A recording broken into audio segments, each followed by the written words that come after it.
لوگوں کو جینوسائڈ کرنے کی وجہ سے لوگوں کے دل میں آلریڈی ان کے خلاف نفرت آ رہی ہے. جو اسرائیل کی IDF ہے یا اسرائیل کی جو اس ٹائم لیڈرشپ ہے اس کے خلاف لوگوں میں بڑی نفرت پائی جا رہی ہے. مسلم کنٹریز میں غم و غصہ پایا جا رہا ہے. That's why I am seeing again and again this thing کہ اس ٹائم جو ہے وہ نیتن یاہو صاحب پہ بہت پریشر بھی ہے اور ہو سکتا ہے وہ ریزائن بھی کر دیں. اور دوسری بات یہ کہ ان کی وائف اور ان کی فیملی کے اوپر جو جوڈیشری ہے اسرائیل کی اس نے بہت سارے کیسز بھی چل رہے ہیں اور انہوں نے بہت ساری کرپشن یا مس مینجمنٹ جو لاس کے انہوں نے کی ہیں ان پہ وہ کیسز بھی چل رہے ہیں. تو اس کی وجہ سے بھی بہت وہ پریشان ہے. اگلی بات اب سنیے گا. اگلی امپورٹنٹ بات یہ اس ٹائم کہ حماس کو یہ ڈر ہے کہ اگر انہوں نے ہتھیار ڈال دیے تو اسرائیل آہستہ آہستہ کر کے خاموشی کے ساتھ کبھی کوئی ڈرون بھیج کے کسی اور حماس کے لیڈر کو پھڑکا دے گا, کبھی انٹرنل اسیسینیشن کروا دے گا پیلسٹین کے لوگوں کو پیسے دے کے, کیونکہ اس طرح کے تو معاملات ہر جگہ چلتے ہیں. کبھی وہ موساد اندر گھس کے غزہ سٹی میں حماس کی لیڈرشپ کو مار دے گی یا کسی تھرڈ کنٹری میں مار دے گی یا غزہ کے اندر, بیکاز اسرائیل یہ کرتا آ رہا ہے. آپ کو یاد ہوگا پچھلے سال آئی تھنک جون جولائی کے مہینے میں جب رئیسی صاحب کا ہیلی کاپٹر کریش ہوا تھا آذربائیجان اور ایران کے بارڈر پر, جو ایکس پریزیڈنٹ تھے ایران کے, تو رئیسی صاحب کا جو فیورنل تھا ان کے جنازے پر بہت سارے لوگ بھی گئے تھے. حماس کے لیڈر اسماعیل ہانیہ صاحب بھی جو تھے اس میں گئے ہوئے تھے. اب اسماعیل ہانیہ صاحب جس بلڈنگ میں تھے اس بلڈنگ کو بم سے اڑا دیا گیا اور وہ بعد میں یہ کلیم ہوا کہ موساد کے کچھ اسپیشل آپریٹیوز نے وہ بم رکھا تھا اس بلڈنگ میں جس بلڈنگ میں اسماعیل ہانیہ صاحب جو ہیں وہ سارے اپنے نوٹس وغیرہ تیار کر رہے تھے اور ان کو جو ہے وہ اس میں شہید کروا دیا گیا تھا. اب the thing is that right now کہ اسرائیل اس طرح کے کام کرتے آ رہا ہے اور حماس کی لیڈرشپ کو ان پہ بھروسہ نہیں ہے. That's why I am seeing, بار بار میں یہ بات میں کر رہا ہوں کہ حماس کے اندر فیئر پایا جا رہا ہے کہ اگر ہم نے ہتھیار ڈال دیے تو کیا اسرائیل کیا گارنٹی دے گا کہ وہ ہم پر اٹیک نہیں کرے گا. کیونکہ دیکھیے امریکہ نے مڈل ایسٹ کے کنٹری سے یہ وعدہ کیا تھا کہ آپ پر جب بھی کوئی ملک اٹیک کرے گا میں آپ کا دفاع کروں گا, میری پیٹریٹ ایئر ڈیفنس بیٹریز آپ کے جو ہے وہ آپ کی ہی خدمت میں حاضر ہیں. لیکن ہوا کیا, جب قطر پہ اٹیک ہوا تو عرب کنٹریز کو ایک بات سمجھ آئی کہ امریکہ جیسا ملک بھی, اتنا طاقتور ملک بھی اسرائیل کو نہیں روک سکتا کسی کنٹری کو اٹیک کرنے سے, بیکاز امریکہ پوری طرح سے پورا پینٹاگون اس ٹائم اسرائیل کو بیک کرتا ہے اور اس چیز کی وجہ سے جو ہے اسرائیل نہیں چاہے گا کہ اس کو امریکہ روکے. اور امریکہ نے نہیں روکا اور امریکہ کو یہ بات میں سامنے آئی کہ امریکن فورسز کو, امریکن اسٹیبلشمنٹ کو یہ بات پتہ تھی, ایون ٹرمپ صاحب کو بھی یہ بات غالباً پتہ تھی کہ یہ حملہ ہونے والا ہے. اور اس کے بعد پھر انہوں نے غصے کا اظہار کیا. اب اس میں دو چیزیں مجھے سمجھ آ رہی ہیں, وہ یہ سمجھ آ رہی ہیں کہ یا تو اسرائیل نے جب پینٹاگون کو بتایا کہ یہ حملہ ہونے والا ہے, پینٹاگون نے ڈیلے کیا ٹرمپ صاحب کو بتانے میں کہ یہ حملہ ہونے والا ہے, کیونکہ شاید ٹرمپ صاحب اس ٹائم نیتن یاہو صاحب کو کال کر کے کہتے کہ اب یہ تم نے حملہ نہیں کرنا, اگر تم نے کیا تو میں تمہاری ایسی کی تیسی کر دوں گا. پہلا تو ایک سینیریو یہ ہے. دوسرا سینیریو یہ کہ نو ڈاؤٹ امریکہ کی جو ڈیموکریسی ہے وہ آج بھی بہت طاقتور ڈیموکریسی ہے, تو پینٹاگون یہ کر نہیں سکتا کہ وہ اس ساری انفارمیشن کو ڈیلے کر کے بتاتا ٹرمپ صاحب کو جب تک یہ اٹیک ہو نہ جاتا قطر پہ. So what I am seeing is that کہ وائٹ ہاؤس کو کہیں نہ کہیں یہ بات انڈیکیشن تھی کہ یہ حملہ ہونے والا ہے, بٹ پھر بھی وائٹ ہاؤس نے یہ حملہ ہونے دیا, نہیں روکا, کیونکہ اسرائیل اس کا الائی ہے.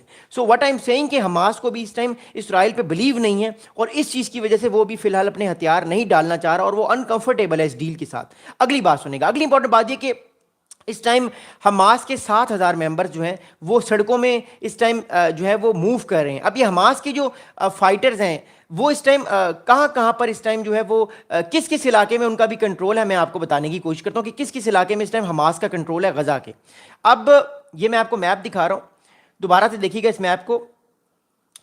جو حماس کے ابھی فائٹرز ہیں اس ٹائم وہ اس علاقے وہ اس علاقے تک ہیں, ابھی اس علاقے میں پھیلے ہوئے ہیں, جس علاقے میں زگ زیگ کر رہا ہوں اس علاقے میں پھیلے ہوئے ہیں. اوکے, یہ یلو لائن جو آپ دیکھ رہے ہیں, یہ یلو لائن جو ہے یہاں پہ اسرائیل کی فوج پیچھے آ گئی ہے.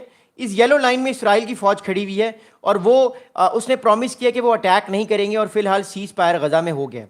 اس بلیک لائن, یہ جو بلیک لائن ہے, اس بلیک لائن پہ اس ٹائم جو ہے وہ اسرائیل کی فوج کھڑی ہوئی ہے پیچھے, اور جو زگ زیگ میں کہہ رہا ہوں یہاں پہ اس ٹائم حماس کے جو فائٹرز ہیں یا حماس کے جو سولجرز ہیں یا حماس کے جو سیکورٹی آفیشلز ہیں وہ اس ٹائم غزہ سٹی, خان یونس اور ان سارے علاقوں کے اندر جو ہے وہ لا اینڈ آرڈر کی سچویشن کو مینٹین کر رہے ہیں, بیکاز کچھ خبریں آئی تھیں کہ کچھ لا اینڈ آرڈر کی سچویشن خراب ہوئی ہے جب سے اسرائیل کی فوج پیچھے چلی گئی ہے. بٹ اینی ویز ہم کس لا اینڈ آرڈر کی بات کریں, 70,000 لوگوں کا جینوسائڈ ہو گیا, کیا یہ لا اینڈ آرڈر ہے؟ بٹ اینی ویز اگلی بات سنیے گا. اگلی امپورٹنٹ بات یہ کہ اب جب سے اسرائیل کی فوج پیچھے گئی ہے غزہ سٹی سے, خان یونس سے اپنی فوج کو وہ پیچھے لے کر گئی ہے, بیک پہ گئی ہے, تو Hamas has recalled about 7,000 members of his security forces to reassess control areas of Gaza recently vacated by Israeli troops according to local sources. اب local sources یہ بات کر رہے ہیں جو پیلسٹین کے ہیں, ڈفرینٹ انٹرنیشنل آرگنائزیشنس کو بتا رہے ہیں کہ حماس جو ہے وہ اس ٹائم ان سارے علاقوں میں اس نے دوبارہ سے اپنا کنٹرول سنبھال رہی ہے جہاں پہ آج سے پہلے اسرائیل کی فوج کھڑی ہوئی تھی. تو حماس نے سارے علاقوں کا کنٹرول سنبھال رہی ہے اور وہ ڈیمیج کو اسیس کر رہی ہے کہ کہاں کہاں پر ڈیمیج ہوا ہے. دا پیلسٹینین گروپس یعنی Hamas also appointed 5 new governors, all with the military background, some of whom previously commanded brigades in its arm wing.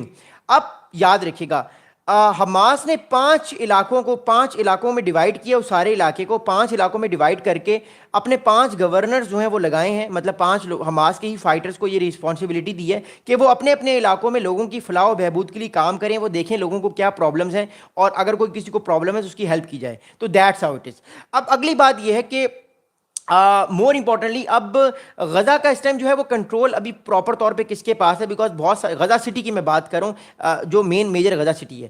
Reports from Gaza suggesting that armed Hamas unit have already deployed across several districts, some wearing civilian clothes and others in the blue uniform of the Gaza police.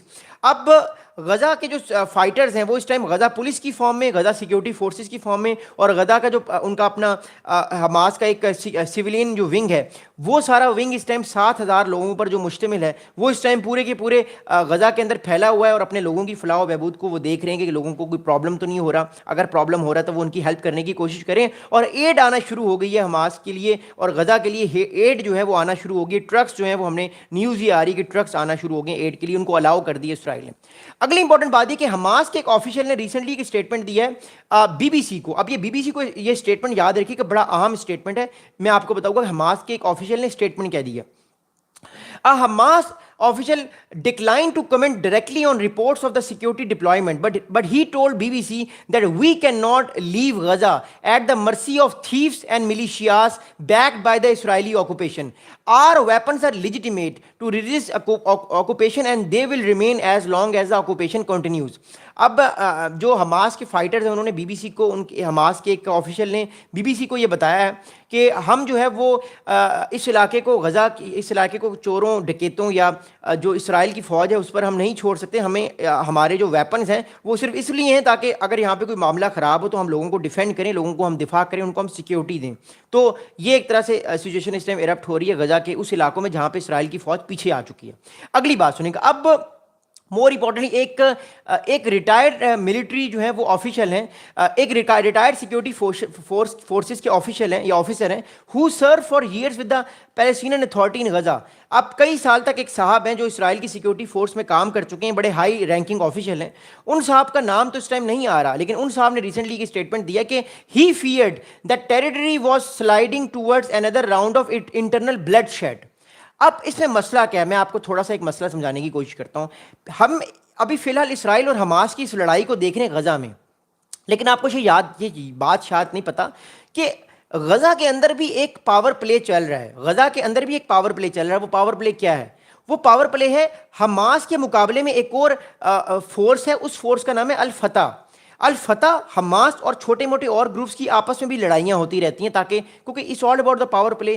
ہر کسی کو اس جگہ کا control کرنا ہے, because 21-22 lakh لوگوں کا role جو ہے, بڑا مزہ آتا ہے نا جب آپ رول کرتے ہو کسی جگہ کو, یو انجوائے, آپ کو بینیفٹس ملتے ہیں بہت سارے, آپ کہیں نہ کہیں جو ہے وہ اپنے پاور کو امبریس کرتے ہیں. تو اس ٹائم حماس, ان صاحب نے بڑی اہم بات کی ہے سیکورٹی آفیشل نے کہ ان کو ڈر ہے کہ اسرائیل تو نکل چکا ہے لیکن اب الفتح اور باقی ڈفرینٹ گروپس جو ہیں وہ حماس کے ساتھ لڑیں گے اور ایک نیا پاور پلے آپ کو دیکھنے کو ملے گا غزہ میں. یہ سول وار ختم نہیں ہوئی, یہ جنگ اب سول وار کی صورتحال بھی اختیار کر سکتی ہے غزہ میں. آلریڈی پہلے بھی غزہ میں اس طرح کے معاملات ہو چکے ہیں.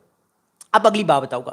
اب اسرائیل کے ایک آفیشیل ہیں, انہوں نے سنڈے کو, انہوں نے اسرائیل کے ایک سینئر آفیسر, انہوں نے سیٹرڈے کو, ہفتے کو یعنی کل, انہوں نے ایک بہت اہم اسٹیٹمنٹ دی ہے کہ that Hamas group disarmament one of the cover